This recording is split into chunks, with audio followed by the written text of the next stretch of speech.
विद्यार्थी मित्रांनो, 12वी तर्कशास्त्र विषयाच्या ई तासिकेमध्ये आपले मनपूर्वक स्वागत आहे। विद्यार्थी मित्रांनो, आपण या मागील तासिकेमध्ये आपले तर्कशास्त्रातील 6वे प्रकरण विगमनाचे आधार ग्राउंड्स ऑफ इंडक्शन या प्रकरणाला आपण सुरुवात केलेली होती।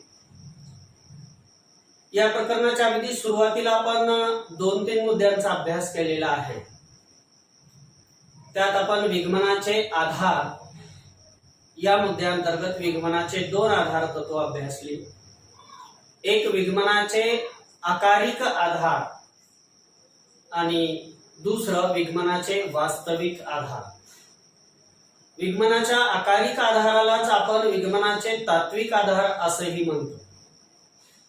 या विगमनाच्या तात्विक आधारांतर्गत आपण 2 मुद्द्यांचा अभ्यास केला। एक निसर्ग समरूपतेचे तत्व आणि दुसरे कारणतेचे तत्व म्हणजेच कार्य कारण भावाचे तत्व। या 2 तत्वांचा अभ्यास आपण विगमनाचे आकारिक आधार या मुद्द्यांतर्गत केलेला आहे।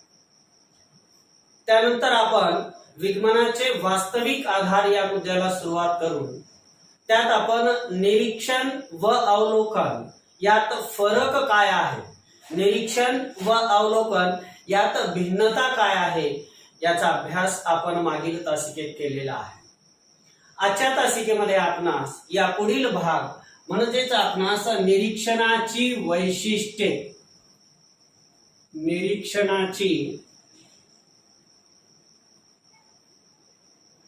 वैशिष्ट्ये या मुद्द्याचा अभ्यास करावायचा आहे। आता निरीक्षणाची वैशिष्ट्ये असेल किंवा पुढे येणारे मुद्दे आपले विगमनाचे वास्तविक आधारामध्ये प्रयोग एक येतो, याच्याशी संबंधित असणारे आपले जे काही मुद्दे आहेत विद्यार्थी मित्रांनो, मग प्रयोगाची वैशिष्ट्ये असतील, निरीक्षणाची वैशिष्ट्ये असतील किंवा त्यांच्या मर्यादा असतील, त्रुटी असतील, दोष असतील, हे मुद्दे आपल्या येणाऱ्या परीक्षेसाठी अतिशय महत्त्वाचे असे आहे। आता निरीक्षणाची वैशिष्ट्ये अभ्यासत असताना आपण पाहिलेलं आहे की निरीक्षण हे सामान्य व्यक्ती, सामान्य माणूस तसेच शास्त्रज्ञ दोघेही करत असतात। निरीक्षण सामान्य व्यक्तीही करतो, जनसामान्यही निरीक्षण करतो आणि शास्त्रज्ञही निरीक्षण करतो। म्हणून निरीक्षण हे सामान्य माणूस तसेच शास्त्रज्ञ दोघेही करतात। परंतु विज्ञानातील निरीक्षण हे सुव्यवस्थित असते। सामान्य माणसाच्या निरीक्षणापेक्षा वैज्ञानिकाने विज्ञानामध्ये केलेले निरीक्षण हे अगदी सुव्यवस्थितपणे केलेले असते। म्हणून वैज्ञानिकाने विज्ञानामध्ये केलेले निरीक्षण हे वैज्ञानिक संशोधनाचे अधिष्ठान म्हणून ओळखले जाते। वैज्ञानिक संशोधनाचे अधिष्ठान म्हणून ओळखले जाते म्हणजे काय की वैज्ञानिक संशोधनाचा मूळ आधार म्हणजे निरीक्षण असा त्याचा अर्थ होतो। म्हणून विज्ञानातील निरीक्षण हे सुव्यवस्थित असते सामान्य माणसाच्या निरीक्षणापेक्षा। म्हणून वैज्ञानिकाने विज्ञानामध्ये केलेले निरीक्षण हे वैज्ञानिक संशोधनाचे अधिष्ठान म्हणून ओळखले जाते, अधिष्ठान असते। मग अशा या निरीक्षणाची व्याख्या ही आपण पाहिलेली आहे की विशिष्ट हेतू ठेवून जाणीवपूर्वक घटनेचे केलेले अवलोकन म्हणजे निरीक्षण, अशी एक व्याख्या आपण पाहिलेली आहे मागील तासामध्ये। आता अशा या निरीक्षणाची, विगमनाचा जो वास्तविक आधार आहे पहिला निरीक्षण, अशा निरीक्षणाची वैशिष्ट्ये कोणती आहे याचा अभ्यास आपणास आजच्या तासिकेत करावायचा आहे। अतिशय छोटे छोटे मुद्दे आहेत निरीक्षणाचे वैशिष्ट्य आणि अतिशय सुलभ सुटसुटीत भाषेमध्ये आपल्या टेक्स्टबुक मध्ये अभ्यासक्रमाच्या पुस्तकामध्ये दिलेली आहे। आता निरीक्षणाचं पहिलं वैशिष्ट्य आहे की निरीक्षण हे सहेतुक असते। निरीक्षण हे सहेतुक असते। आता शीर्षकाकडे लक्ष द्या विद्यार्थी मित्रांनो। निरीक्षण कसे असते? सहेतुक म्हणजे हेतूसह, सहेतुक हेतूसह असते. म्हणजे कोणत्याही प्रकारचे निरीक्षण हे हेतू विशिष्ट हेतू ठेवून केलेले असते, असं या मुद्द्याचं अगदी थोडक्यात विश्लेषण सांगतात, लक्षात ठेवण्यासाठी आपण. आता निरीक्षण हे सहेतुक असते म्हणजे काय असतं की जेव्हा वैज्ञानिक निसर्ग घटनांचे निरीक्षण करतो, जेव्हा एखादा वैज्ञानिक सायंटिस्ट नैसर्गिक घटनांचे, निसर्गात घडणाऱ्या घटनांचे निरीक्षण करतो, तेव्हा निसर्गातील त्या घटनेचे निरीक्षण करत असताना वैज्ञानिकाच्या मनामध्ये त्या घटनेचं निरीक्षण आपण का करत आहोत या हेतूविषयी त्या वैज्ञानिकाच्या मनामध्ये स्पष्टता असते, कोणत्याही प्रकारचा संदेह नसतो. वैज्ञानिक जेव्हा निसर्गात घडणाऱ्या घटनेचे निरीक्षण करतो, निसर्ग घटनांचे निरीक्षण करतो, तेव्हा त्या घटनेच्या निरीक्षणाविषयी जो हेतू असतो त्या हेतूविषयी स्पष्टता त्या वैज्ञानिकाच्या मनामध्ये असतो. निरीक्षणाचा प्रमुख हेतू हा माहितीचे संकलन करून, माहिती गोळा करून, माहिती एकत्र करून, कशाविषयी? निसर्गात घडणाऱ्या घटनांविषयी. निरीक्षणाचा प्रमुख हेतू काय आहे? माहितीचे संकलन करून. कोणत्या माहितीचे संकलन करून? निसर्गात घडणाऱ्या घटनांचे, नैसर्गिक घटनांचे माहितीचे संकलन करून, माहिती एकत्रित करून, माहिती गोळा करून, त्या आधारे, गोळा केलेल्या माहितीच्या आधारे एखादी उपपत्ती सिद्ध करणे, एखादी उपपत्ती सिद्ध करणे किंवा ती उपपत्ती नाकारणे हा असतो. निरीक्षणाचा जो प्रमुख हेतू आहे, निरीक्षणाचा जो मुख्य हेतू आहे तो काय आहे की निरीक्षणाचा प्रमुख हेतू निसर्गातील घटनांसंबंधीची माहिती संकलित करून, माहिती गोळा करून, माहिती एकत्रित करून त्या माहितीच्या आधारे एखादी उपपत्ती सिद्ध करणे किंवा मग एखादी उपपत्ती नाकारणे हा प्रमुख हेतू निरीक्षणाच्या पाठीमागे असतो. म्हणूनच निरीक्षण हे हेतू पुरस्सर असते असं म्हटलं जातं. म्हणूनच काय म्हटलं जातं की निरीक्षण हे कसे असते? हेतू पुरस्सर असते, विशिष्ट हेतू ठेवून केलेले असते असं म्हटले जाते. म्हणून निरीक्षणाचं पहिलं वैशिष्ट्य आहे निरीक्षण हे कसे असते? सहेतुक असते. त्याचं उदाहरण काय आहे की नेपच्यून ग्रहाचा शोध. आपल्या सूर्यमालेतील अगदी शेवटचा ग्रह जो नेपच्यून ग्रह आहे याचा शोध कसा लागला याचा अभ्यास आपण 11वीला हे उदाहरण अभ्यासले की निरीक्षण करत असताना शास्त्रज्ञांना सूर्यमालेतील शेवटचा ग्रह आपल्या गणिती कक्षेत फिरायला पाहिजे, परंतु तो किंचितसा बाजूला गणिती कक्षेपासून, आपल्या नियमित गणिती कक्षेपासून किंचितसा बाजूला सरकलेला दिसतो. मग याचं कारण वैज्ञानिकांनी असं मानलं की या पलीकडे एक दुसरा एक ग्रह असावा ज्याच्या गुरुत्वाकर्षणामुळे हा ग्रह आपल्या गणिती कक्षेपासून किंचितसा बाजूला झालेला आहे. आणि निरीक्षण केले असता वैज्ञानिकांना एक नवीन ग्रह सापडला, म्हणजे ती उपपत्ती सिद्ध झाली वैज्ञानिकाकडून. कोणती? की नेपच्यून हा ग्रह आहे आणि त्या नेपच्यून ग्रहाच्या गुरुत्वाकर्षणामुळे हा ग्रह किंचितसा बाजूला सरकलेला आहे. हे उदाहरण आपण 11वीला अभ्यासले, ते इथं लागू होतं. आता दुसरं वैशिष्ट्य आपण निरीक्षणाचं जे वैशिष्ट्य आहे, पहिलं वैशिष्ट्य अभ्यासलं की निरीक्षण हे सहेतुक असतं. आता निरीक्षणाचं दुसरं वैशिष्ट्य आपण अभ्यासूया की निरीक्षणामध्ये महत्वपूर्ण घटनांची निवड असते. निरीक्षणामध्ये काय असते विद्यार्थी मित्रांनो? निरीक्षणामध्ये महत्वपूर्ण घटनांची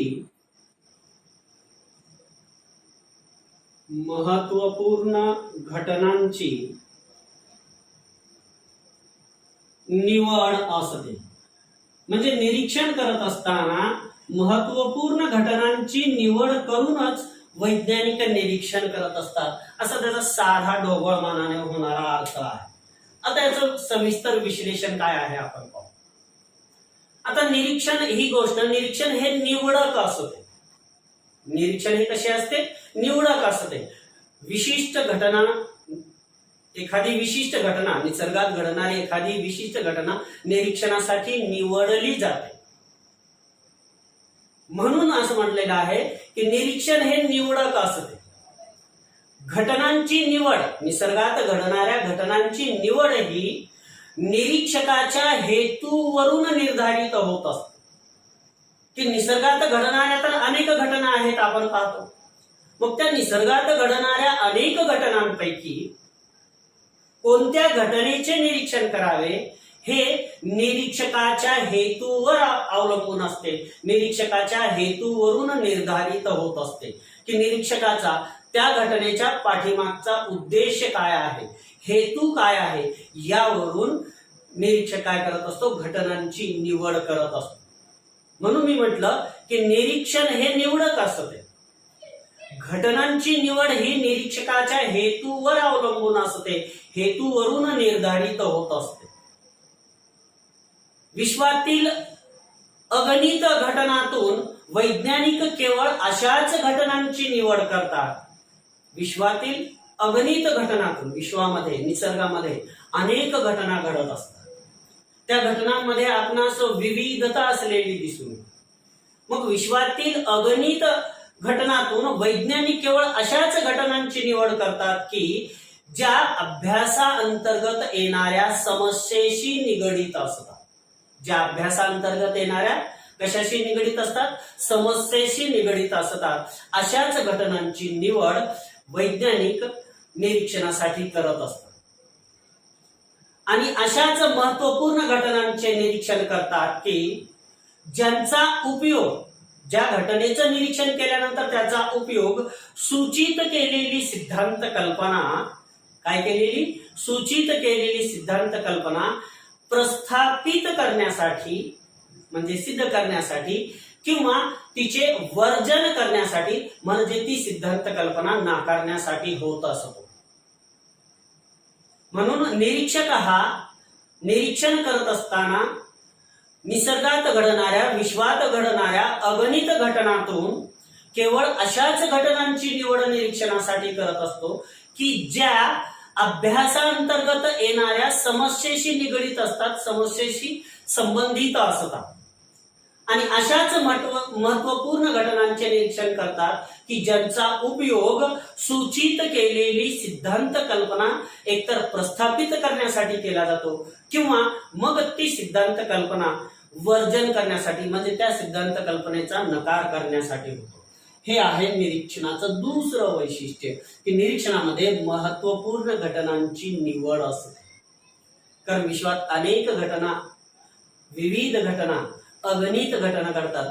त्यातून अभ्यासांतर्गत येणाऱ्या समस्येशी निगडित जी घटना असेल त्याच घटनेची निवड निरीक्षणासाठी वैज्ञानिक करतात.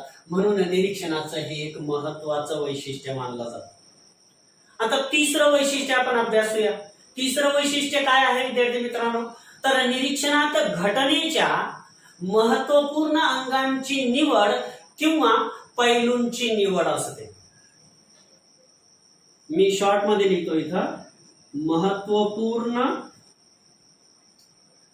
अंगांची किंवा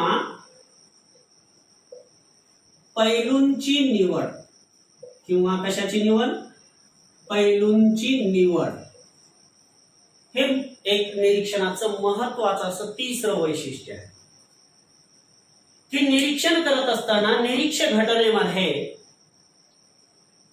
महत्वपूर्ण अंगांची किंवा महत्वपूर्ण पैलूंची निवड केलेली असते.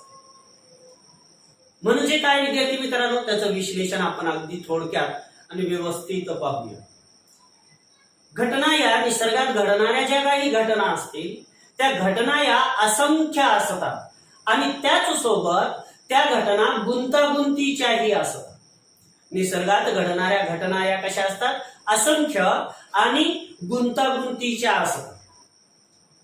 मग निसर्गात घडणाऱ्या कोणत्याही घटनेस अनेक पैलू असतात, अनेक भाग असतात, अनेक अंग असतात. मग निसर्गात घडणाऱ्या घटनेला जे अनेक पैलू आहेत, एका घटनेला जे अनेक अंग आहेत, या सर्वच पैलूंचे निरीक्षण करणेही गरजेचे नसते.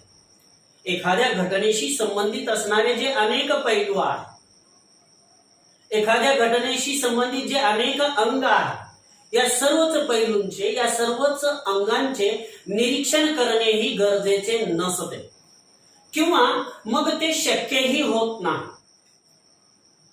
एखाद्या घटनेशी संबंधित असणाऱ्या सर्व पैलूंचे निरीक्षण करणे शक्यही होत नाही आणि किंवा ते गरजेचेही नसते. म्हणूनच निरीक्षण काय करतो? म्हणून निरीक्षक फक्त घटनांच्या महत्वपूर्ण पैलूंकडे, घटनांच्या महत्वपूर्ण अंगांकडे लक्ष देतात. मग निरीक्षण करत असताना निरीक्षक हा त्या घटनेशी संबंधित असणाऱ्या अनेक पैलूंचे, सर्व पैलूंचे, सर्व भागांचे, सर्व अंगांचे निरीक्षण न करता त्या घटनेच्या महत्वपूर्ण पैलूंकडे, त्या घटनेच्या महत्वपूर्ण अंगांकडे निरीक्षक लक्ष देतात. कोणत्या अंगांकडे, कोणत्या पैलूंकडे लक्ष देतात? की जे सिद्धांत कल्पनेशी संबंधित असतात. जे कशाशी संबंधित असतात? जे सिद्धांत कल्पनेशी संबंधित असतात अशाच पैलूंकडे, अशाच अंगांकडे त्या घटनेच्या निरीक्षक हा लक्ष देत असतो. त्याचं उदाहरण आपल्या अभ्यासक्रमाच्या पुस्तकात अतिशय छान दिलेलं आहे की एखादा रुग्ण म्हणजे पेशंट, आता कळालं असेल, पेशंट म्हणलं कळालं, रुग्ण म्हणलं की नाही कळालं.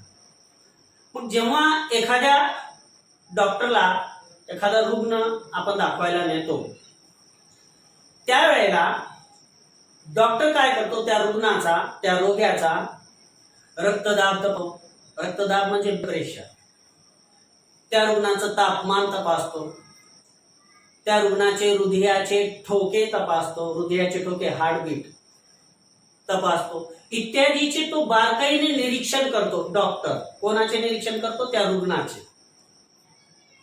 आता रक्तदाब, तापमान, हृदयाचे ठोके या महत्वपूर्ण गोष्टींचे निरीक्षण डॉक्टर का करतो? कारण रोग्याच्या आरोग्याच्या दृष्टिकोनातून, रुग्णाच्या रोग्याच्या आरोग्याच्या दृष्टिकोनातून हे पैलू, हे अंग महत्वाचे असतात. म्हणून डॉक्टर रुग्णाचे हे महत्वपूर्ण पैलूंचे निरीक्षण करतो. रुग्णाचे नातेवाईक मात्र या गोष्टींचे, या महत्वपूर्ण पैलूंचे निरीक्षण करत नाहीत. नातेवाईक म्हणजे या ठिकाणी संदर्भ घ्या सामान्य माणूस आणि डॉक्टर म्हणजे संदर्भ घ्या वैज्ञानिक. म्हणून सामान्य माणसाने केलेलं निरीक्षण वेगळं असतं आणि वैज्ञानिकाने केलेलं वेगळं असतं. उदाहरण काय देतो की जेव्हा डॉक्टर एखाद्या रुग्णाला तपासतात, रोग्याला तपासतात, तेव्हा त्याचा रक्तदाब, तेव्हा त्याचा तापमान, तेव्हा त्या रुग्णाचे हृदयाचे ठोके तपासतात इत्यादीचे निरीक्षण करतात. कारण रोग्याच्या आरोग्याच्या दृष्टीने हे पैलू महत्वपूर्ण असतात. रुग्णाचे नातेवाईक व मित्र यांना देखील रुग्णाच्या आरोग्याची चिंता वाटते, मात्र ते या पैलूंचे निरीक्षण करत नाहीत.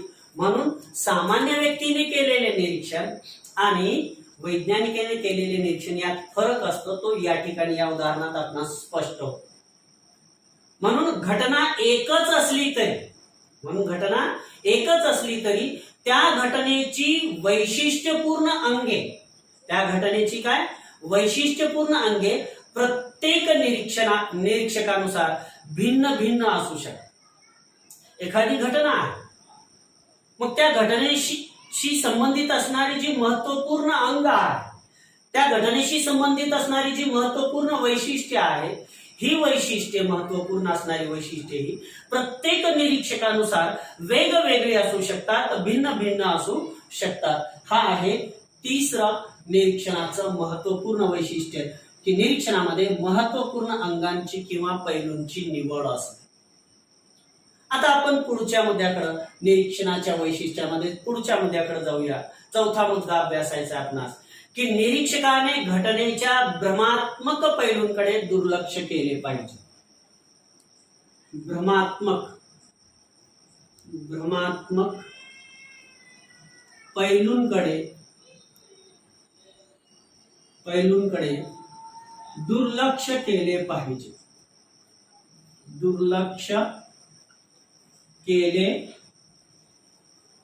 पाहिजे.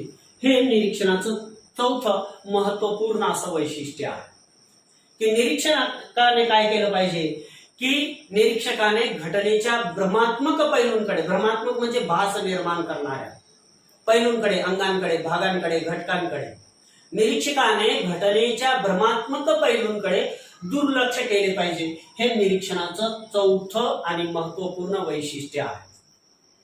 आता याचं विश्लेषण काय आहे ते आपण पाहू. आपली ज्ञानेंद्रिय, व्यक्तीची, मानवाची ज्ञानेंद्रिय कोणती विद्यार्थी मित्रांनो? डोळे, नाक, कान, जीभ, त्वचा, ही आपली 5 ज्ञानेंद्रिय आहे. आपली ज्ञानेंद्रिय घटनांच्या निरीक्षणाची साधने आहे. निसर्गात घडणाऱ्या घटनांचे आपण जे निरीक्षण करतो, ऑब्झर्वेशन करतो, त्याचं साधन काय आहे? व्यक्तीची, मानवाची ज्ञानेंद्रिय हे साधन आहे. ज्ञानेंद्रिय साधन आहे. कशाचे साधन आहे? निसर्गात घडणाऱ्या घटनांचे निरीक्षण करण्यासाठीची साधन म्हणून ज्ञानेंद्रिय उपयोगात पडतात. म्हणून हे विधान केलं मी की आपली ज्ञानेंद्रिये घटनांच्या निरीक्षणाची साधने आहेत. कित्येकदा, अनेक वेळेला, कित्येकदा आपली ज्ञानेंद्रिय ही आपल्याला भ्रमाचा अनुभव देतात. म्हणजे बऱ्याच वेळेला असं होतं की व्यक्तीची ज्ञानेंद्रिय, मानवाची ज्ञानेंद्रिय ही व्यक्तीला भ्रमाचा अनुभव देतात.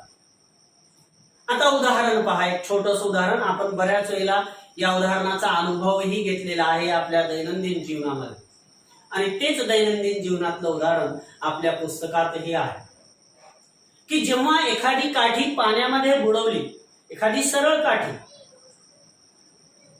पाण्याने भरलेल्या बकिटात, टबात आपण सरळ जर बुडवली, जेव्हा एखादी काठी आपण सरळ काठी पाण्यात बुडवली असता ती आपणास कशी दिसते विद्यार्थी मित्रांनो?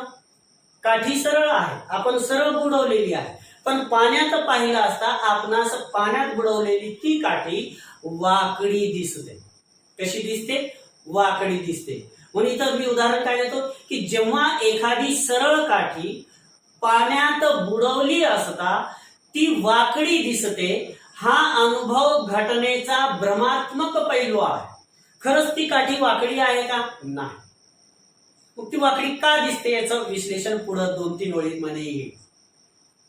आपण सरळ काठी पाण्यात बुडवलेली आहे, मग पाण्यात बुडवलेली ती सरळ काठी आपणास कशी दिसते? वाकडी दिसते.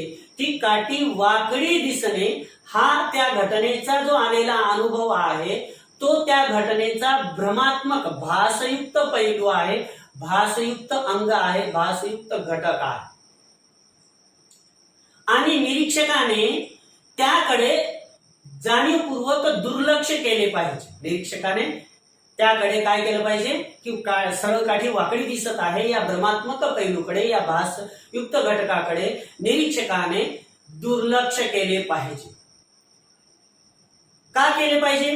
कारण जसे सूर्यकिरणाच्या अपवर्तनामुळे, सूर्यकिरण अपवर्तन, परिवर्तन, अपवर्तन, जेव्हा सूर्यकिरणाच्या अपवर्तनामुळे डोळ्यांना होणारा वक्रीभवनाचा भ्रम आहे.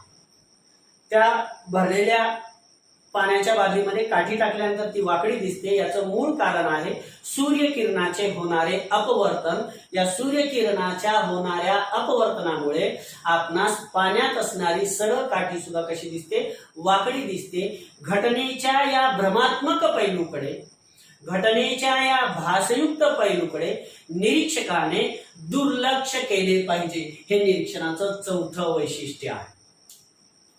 म्हणून जसे सूर्यकिरणाच्या अपवर्तनामुळे डोळ्यांना होणारा वक्रीभवनाचा भ्रम आहे, त्यामुळे निरीक्षणादरम्यान, निरीक्षण करत असताना या गोष्टीकडे, भ्रमात्मक गोष्टीकडे, भासयुक्त घटकाकडे दुर्लक्ष केले पाहिजे. हा निरीक्षणाचा चौथा वैशिष्ट्य आहे. आता पुढचं वैशिष्ट्य आपण अभ्यासूया. 5वं वैशिष्ट्य अगदी सोपं, छोटे मुद्दे आहेत. निरीक्षणामध्ये उपकरणांचा वापर. 5वा मुद्दा आहे विद्यार्थी मित्रांनो, निरीक्षणामध्ये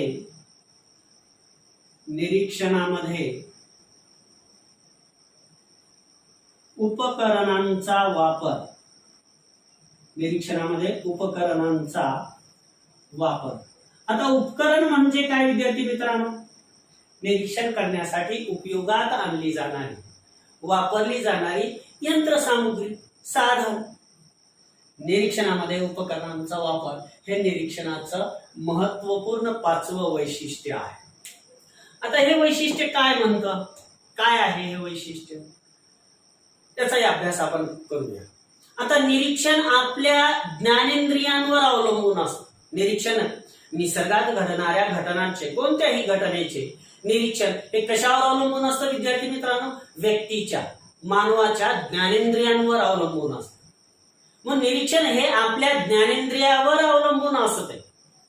परंतु आपली जी ज्ञानेंद्रिय आहे, त्या ज्ञानेंद्रियांची जी क्षमता आहे, त्या ज्ञानेंद्रियांची जी शक्ती आहे, त्या ज्ञानेंद्रियांची जी ताकद म्हणतो आपण, जी ताकद आहे ती मर्यादित असते, ती मर्यादित स्वरूपाची असते.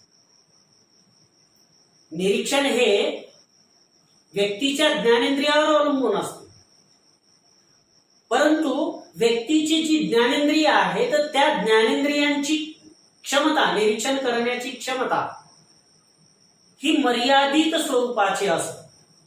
त्यामुळे ज्ञानेंद्रियांची मर्यादा वाढवण्यासाठी, व्यक्तीच्या, मानवाच्या ज्ञानेंद्रियांची मर्यादा वाढवण्यासाठी अनेक उपकरणांचा, वेगवेगळ्या उपकरणांचा, भिन्न भिन्न उपकरणांचा उपयोग विज्ञानामध्ये केला जातो.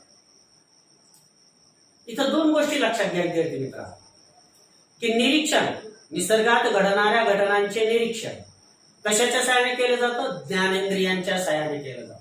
आता ज्ञानेंद्रियांच्या सहाय्याने निसर्गातील घटनांचे निरीक्षण करत असताना त्या ज्ञानेंद्रियांच्या काही मर्यादा आहेत.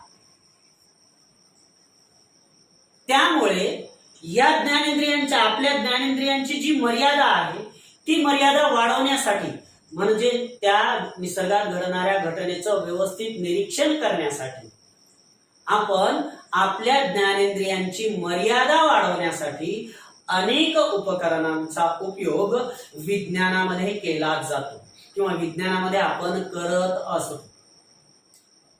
मग अशी कोणती साधने आहेत, अशी कोणती उपकरणे आहेत की ज्या उपकरणांच्या साहाय्याने निरीक्षक हा आपल्या ज्ञानेंद्रियांची क्षमता वाढवतो? मर्यादित असणाऱ्या ज्ञानेंद्रियांच्या क्षमतेला तो काय करत असतो? क्षमतेला वाढवत असतो उपकरणांच्या साहाय्याने. ती उपकरणे कोणती आहेत? आपण असं दूर आकाशाकडे पाहिले असता ग्रह तारे स्पष्ट दिसत नाही, अशा वेळेला आपण दुर्बीनचा उपयोग करतो. दुर्बीन, सूक्ष्मदर्शक यंत्र, सोनोग्राफी, क्ष किरण इत्यादी जी उपकरणे आहेत विज्ञानात उपयोगात आणली जाणारी, ही उपकरणे व्यक्तीची जी ज्ञानेंद्रियांची क्षमता मर्यादित आहे त्या मर्यादित असणाऱ्या ज्ञानेंद्रियांच्या क्षमतेला वाढवण्याचे कार्य उपकरणे करत असतात. म्हणून निरीक्षणाचं हे 5वं वैशिष्ट्य आहे की निरीक्षणामध्ये उपकरणांचा वापर करून ज्ञानेंद्रियांची क्षमता वाढवण्याचे कार्य केले जाते. आता निरीक्षणाची वैशिष्ट्ये आपण अभ्यासलेली आहेत विद्यार्थी मित्रांनो. आता निरीक्षण करत असताना आपण कोणकोणत्या गोष्टींचं, कोणकोणत्या नियमांचं पालन करून निरीक्षण केलं असता आपण केलेलं निरीक्षण हे व्यवस्थित होऊ शकतं, आपण केलेलं निरीक्षण हे अचूक होऊ शकतं, आपण केलेलं निरीक्षण हे वैज्ञानिक ठरू शकतं. यासाठी आपणास काही अटींची पूर्तता करावी लागते, काही गोष्टींची पूर्तता करावी लागते. त्याचं उदाहरण आहे, कोणतीही चांगली गोष्ट जर करायची असेल तर त्यासाठी आपणास काही अटींची, काही गोष्टींची पूर्तता करायची असते. आपणास 12वी परीक्षेमध्ये चांगले गुण घ्यायचे आहे, त्यासाठी काय करावं लागेल? वर्षभर अभ्यास न करणे, काहीच न वाचणे, पेपरला परीक्षेत गेल्यानंतर पेपर कोरा सोडून देणे, चांगले गुण प्राप्त होतात. बरोबर आहे का? नाही. त्यासाठी आपणास काही अटींची पूर्तता करावी लागते. दररोज नियमितपणे अभ्यास करावा लागतो, आपलं मन प्रसन्न ठेवावं लागतं, जे समजलं नाही ते समजून घेण्याचा प्रयत्न करावा लागतो. अशा पद्धतीने नियोजन करून आपण परीक्षेत चांगले यश प्राप्त करू शकतो. तसंच युक्त निरीक्षण करण्यासाठी, आपण केलेले निरीक्षण हे युक्त ठरण्यासाठी, अचूक ठरण्यासाठी, शास्त्रीय ठरण्यासाठी आपणास काही अटींची पूर्तता, काही नियमांची पूर्तता, काही नियमांचे पालन करावे लागते. या गोष्टीचा अभ्यास आपण आजच्या तासिकेत करूया. तर युक्त निरीक्षणाच्या अटी याचा अभ्यास आपणास आजच्या तासिकेत करावयाचा आहे. युक्त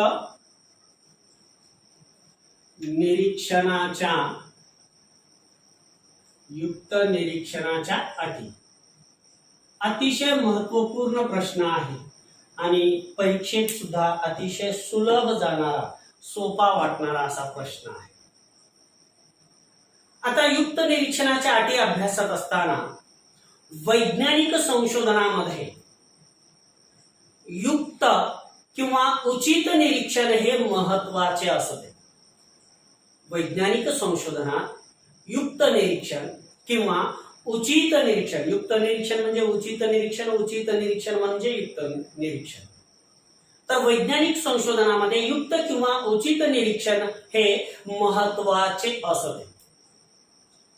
कारण चुकीच्या निरीक्षणामुळे विज्ञानात चुकीचे निष्कर्ष निष्पादित होण्याची, निघण्याची, मांडले जाण्याची शक्यता असते.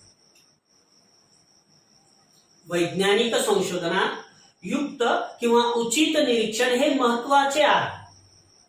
का महत्वाचे आहे? कारण चुकीच्या निरीक्षणामुळे विज्ञानात चुकीचे निष्कर्ष निष्पादित होण्याची, काढले जाण्याची शक्यता असते.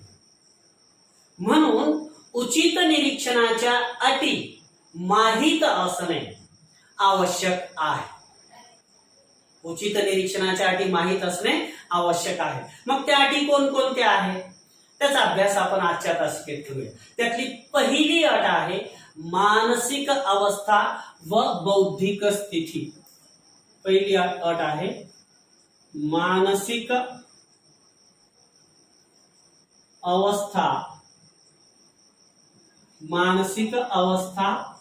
व बौद्धिक अट. ही पहिली गोष्ट आहे निरीक्षण करत असताना. बौद्धिक अट म्हणजे इथं स्थिती हा शब्द येईल. बौद्धिक स्थिती हे निरीक्षणाची पहिली अट आहे. कोणती? मानसिक अवस्था व बौद्धिक स्थिती ही निरीक्षणाची पहिली आणि महत्वाची अट आहे. आता निरीक्षकास जिज्ञासा आणि ज्ञानाची ओढ असणे आवश्यक आहे. निसर्गात घडणाऱ्या घटनांचे निरीक्षण करणारा जो निरीक्षक आहे त्या निरीक्षकास जिज्ञासा आणि ज्ञान प्राप्त करून घेण्याची ओढ, लालसा असणे आवश्यक आहे. निरीक्षण करण्यासाठी वैज्ञानिक हा मानसिकदृष्ट्या, सायकोलॉजिकल, मानसिकदृष्ट्या सावध असला पाहिजे. निरीक्षण करत असताना वैज्ञानिक हा निपक्षपाती असला पाहिजे. ज्यावेळेस एखादा वैज्ञानिक निसर्गात घडणाऱ्या घटनेचं निरीक्षण करत असतो त्यावेळेस वैज्ञानिक हा मानसिकदृष्ट्या सावधही असला पाहिजे आणि त्याचसोबत तो निपक्षपाती सुद्धा असला पाहिजे.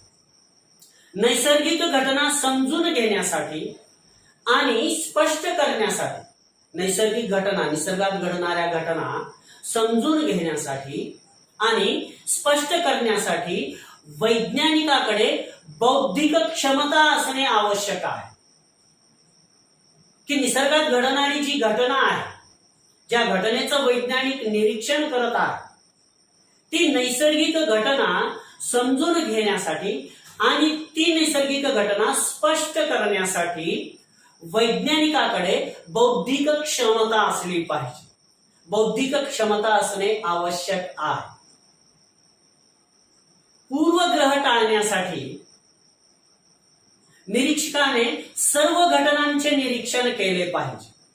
पूर्वग्रह टाळण्यासाठी निरीक्षकाने काय केले पाहिजे? सर्व घटनांचे निरीक्षण केले पाहिजे आणि सत्य घटनांची नोंद देखील निरीक्षकाने केली पाहिजे.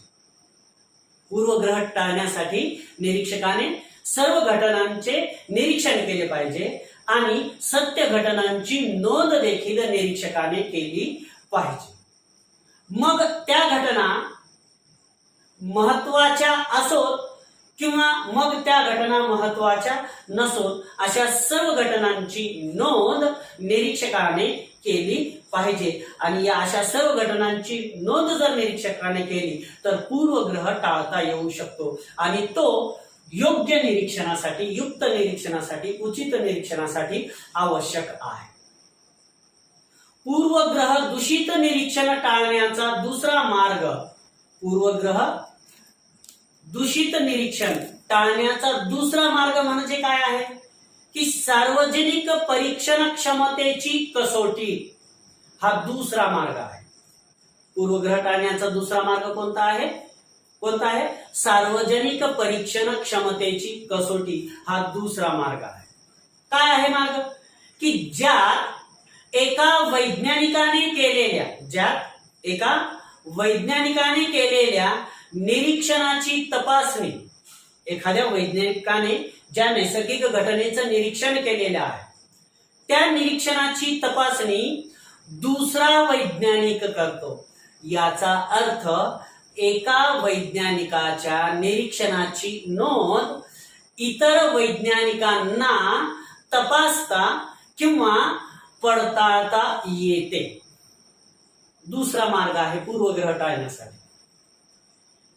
दुसरा मार्ग कोणता आहे की त्या निरीक्षणामध्ये सार्वजनिक परीक्षण क्षमतेची कसोटी असायला हवी.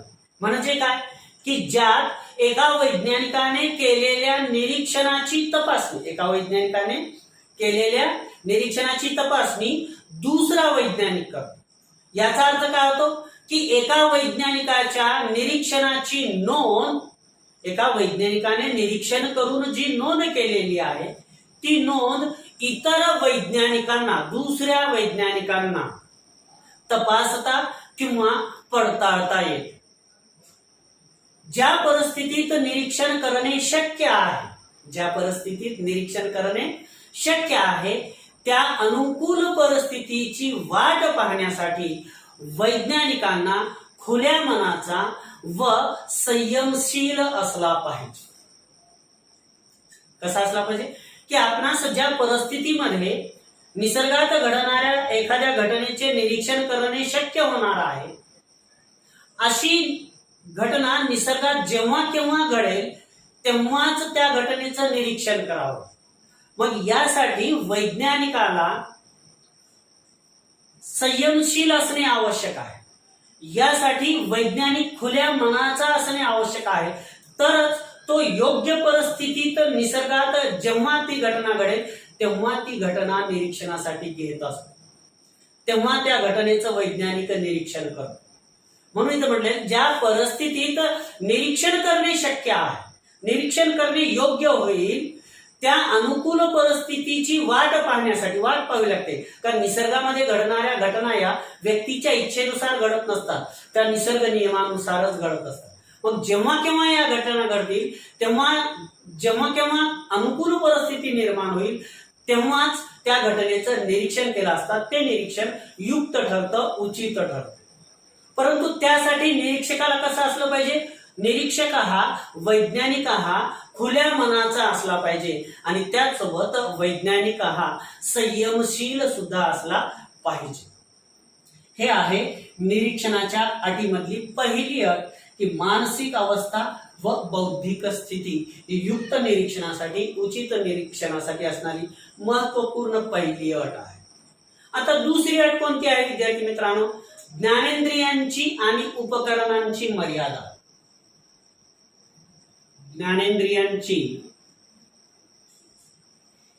ज्ञानेंद्रियांची आणि उपकरणांची मर्यादा.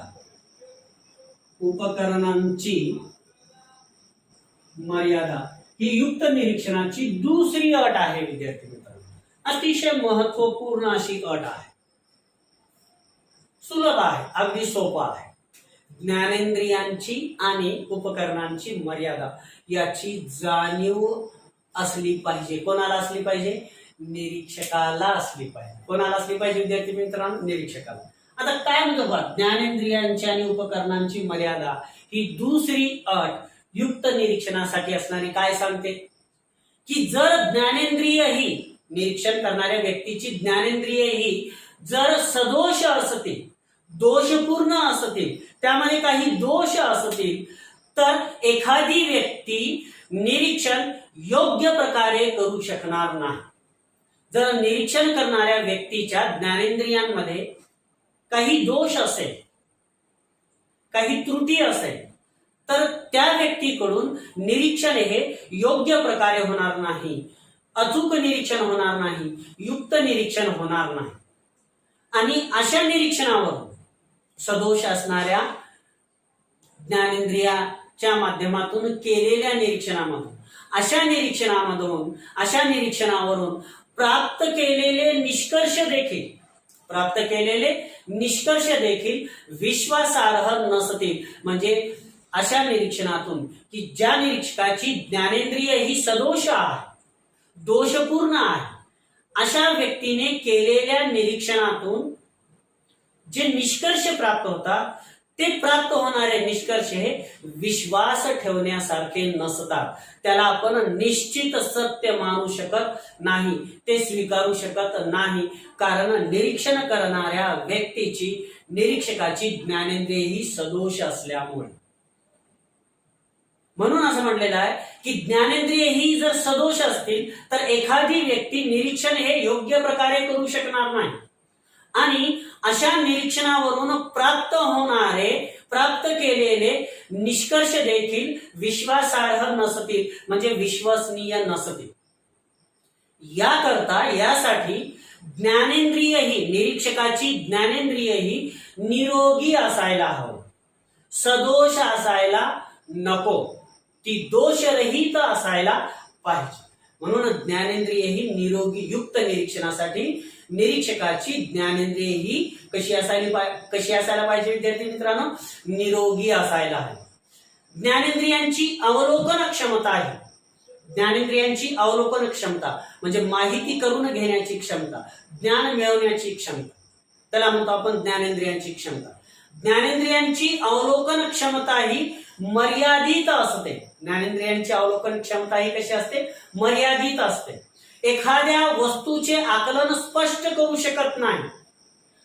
एखादी व्यक्ती एखाद्या वस्तूचे आकलन स्पष्ट करू शकत नाही जेव्हा ती वस्तू त्या निरीक्षण करणाऱ्या व्यक्तीपासून कशी असते? खूप दूर असते. तेव्हा तो व्यक्ती त्याचं योग्य निरीक्षण करू शकत नाही, युक्त निरीक्षण करू शकत नाही. उदाहरण पहा कसं आहे की ग्रह तारे,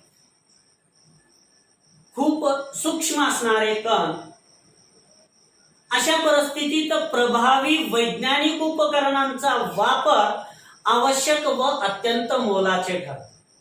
आपण ग्रह ताऱ्यांचं निरीक्षण करत आहोत किंवा अतिशय सूक्ष्म कणांचं निरीक्षण करत आहोत.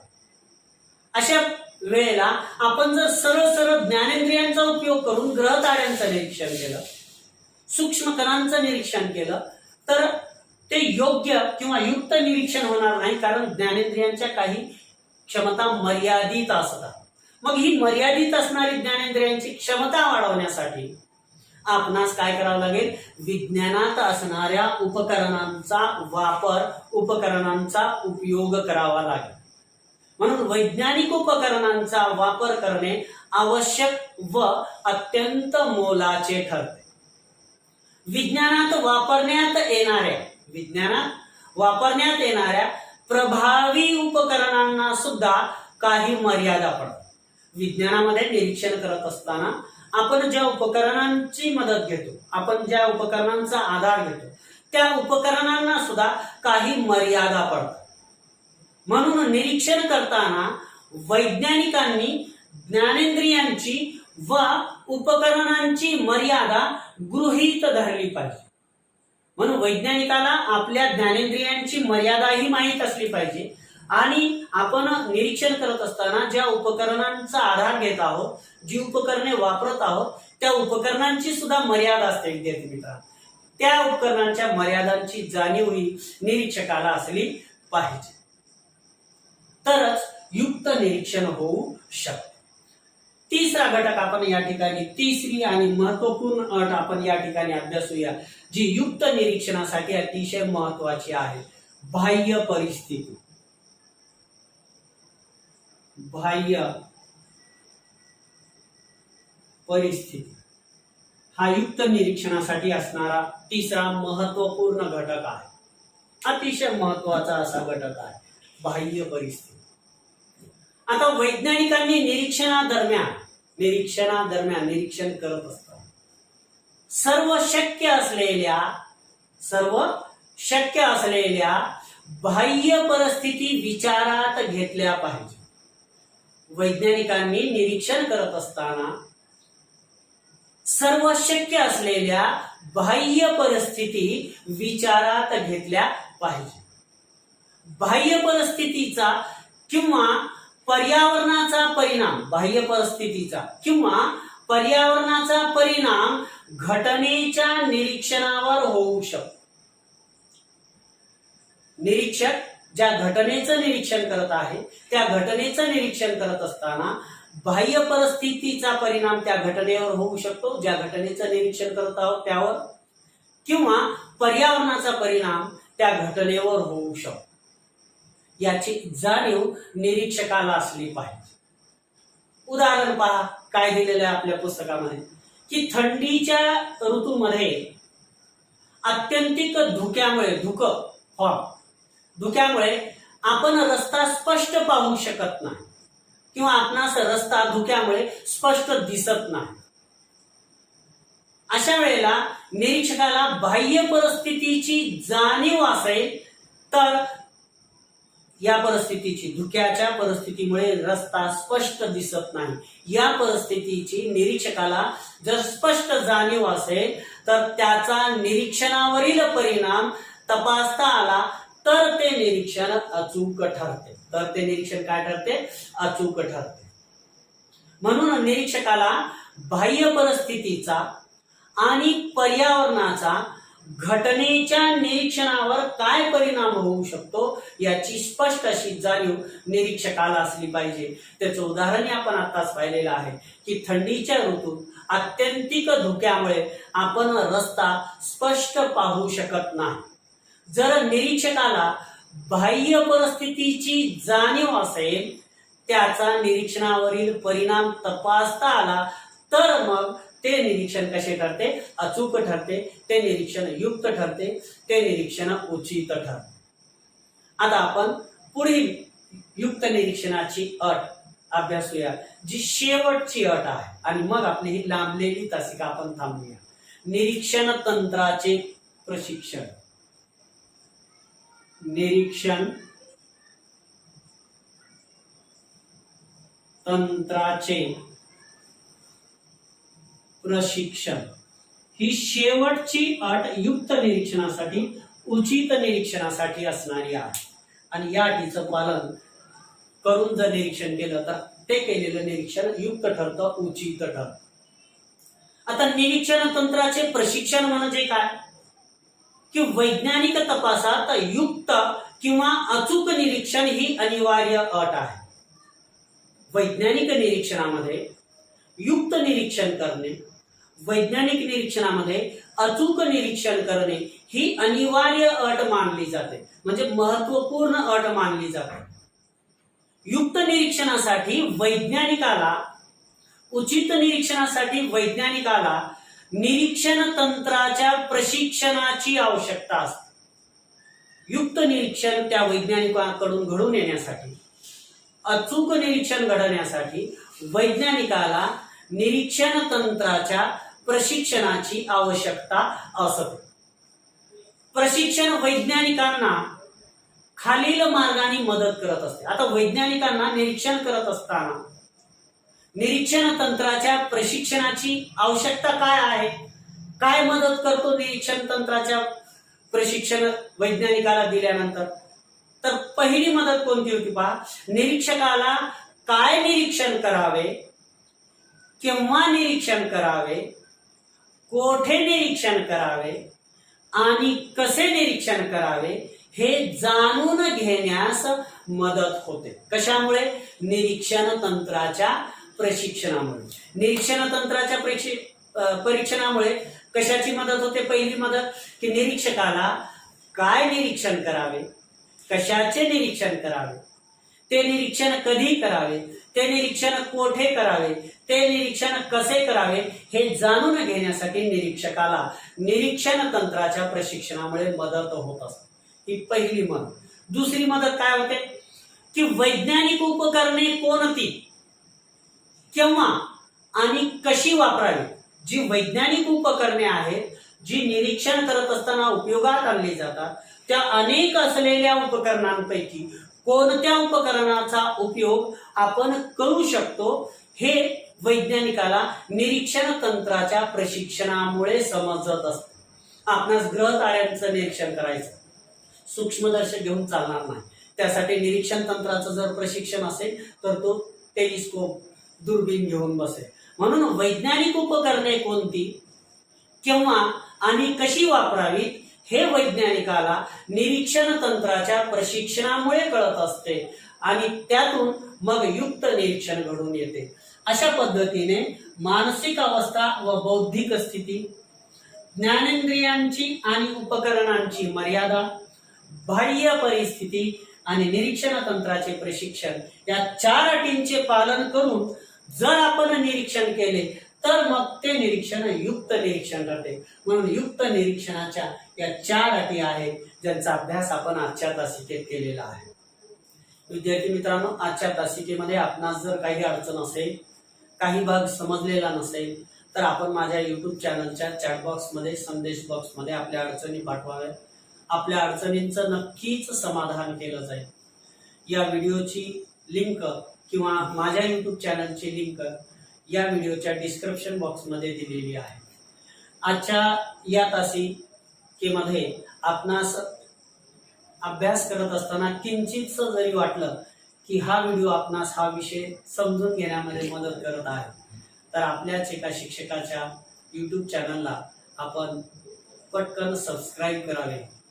आपल्या शिक्षकाच्या व्हिडिओना आपण लाईकही करावे. आपल्या शिक्षकाच्या व्हिडिओना आपण शेअरही करावे. आजच्या तासिकेसाठी माझ्या सर्व विद्यार्थी मित्रांचे मनपूर्वक खूप खूप आभार. धन्यवाद.